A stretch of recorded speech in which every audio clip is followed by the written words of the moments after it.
All right, we have the bucking electromagnet open circuit experiment that is claimed to cause rotation in plastic objects. So I have two electromagnetic coils. There's nothing inside coils. It's just a hollow tube with about 300 turns and a 20 gauge wire, and then I have 8 AA batteries. These are rechargeable batteries that have about 1.2, 1.3 volts each. This is giving about 10.4 volts in total, and that's connected up to this high voltage DC pulse generator that on the internet claims to be able to get up to 1,000,000 volts, but maybe it's more like 40,000 volts, something in that range. But then we have two of them in series.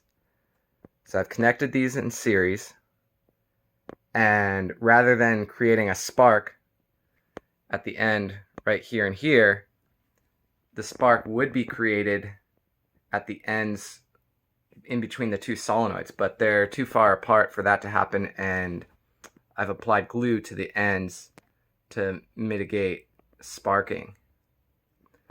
So there's no good reason to think that an electromagnetic disturbance should rotate some plastic object. I'm going to set it up now and see if we notice anything. I was noticing a very slight effect, but it's very subtle.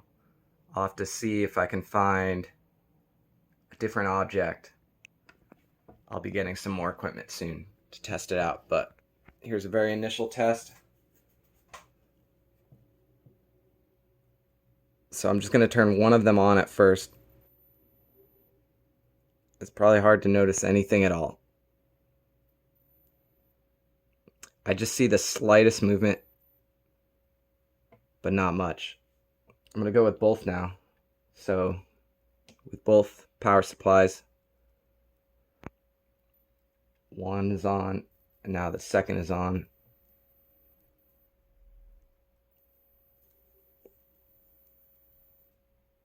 Now, it's worth clarifying a few more things, actually, because I have this plastic container that's taped to here and here, this table.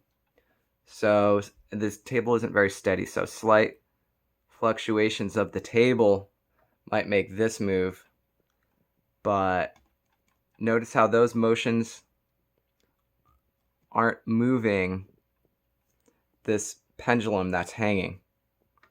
So once again, if I bump the table, you'll see the plastic container surrounding the pendulum move, but not the pendulum itself. Now what's happening is when I turn on these power supplies, it's slightly vibrating the table, which is making the plastic move, but don't worry about the outer plastic. Try to focus on what's inside. And that is hanging from another table that's not mechanically touching the whole system. So the vibrations of the side tables here are not affecting the motion of the pendulum. So let's try one more time. I'm going to try to not move the camera, the table that the camera is on, so the camera stays steady. Now you might see slight movement of the plastic outside container from movement to the table. Let's see if we can notice any slight rotation in the pendulum. I saw the faintest. There's something happening. There's very slight movements of the pendulum that are occurring. You see that? I don't know if that's coming up well. Yeah.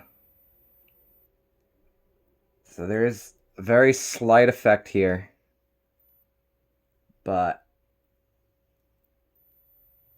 it's pretty weak. It's not as strong as the original inventor was getting, so I'll have to consider what the tension in this yarn is and think about that. I'll be getting another fiber optic cable or wire to hang that will be a good determination of the force for torsion pendulum experiments, and then that won't have any metal in it, so that can be used as well. So that's the experiment for today.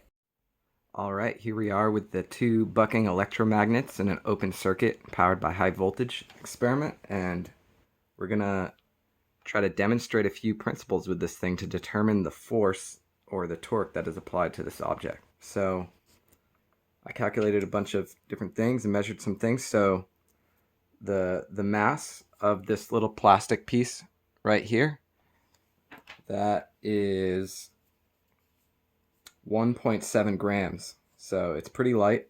The radius of that lid is about 3.5 centimeters. So that gives a moment of inertia, assuming it's a disk, of about 10 to the minus 7 kilograms meters squared. And the moment of inertia is actually slightly bigger because I assumed it's a disk, but you see there's this little lip right there. So the moment of inertia is slightly larger than 10 to the minus 7 there. Now, in order to calibrate this torsion pendulum, what I'm going to do is calculate the period of oscillation. So if I just rotate this thing, let me do it again. Let me twist it more, and we're going to see its period of oscillation. So I'm going to let it go now. 1 Mississippi, 2 Mississippi, 1 Mississippi, 2 Mississippi. So it rotates back and forth, repeating its period of oscillation of about 2 seconds. And we can use that with the moment of inertia to determine the torsion constant. So the torsion constant works out to be right around 10 to the minus 6 Newton meters per radian. So the idea is we can figure out the torque by measuring the angle. So what I'm going to do now is I have this ammeter set up. So I'm just going to power up one of these high voltage supplies. It's powered originally by 8 AA batteries that are totaling up around 10.4 volts. And we're going to measure the current when we put one of these on, and we'll see a slight rotation in the plastic. So we get 0.92 amps, and we see that there's a torque applied to this plastic object, and it twists it one way, and then we will let go of the power and we turn the power off, then it twists back.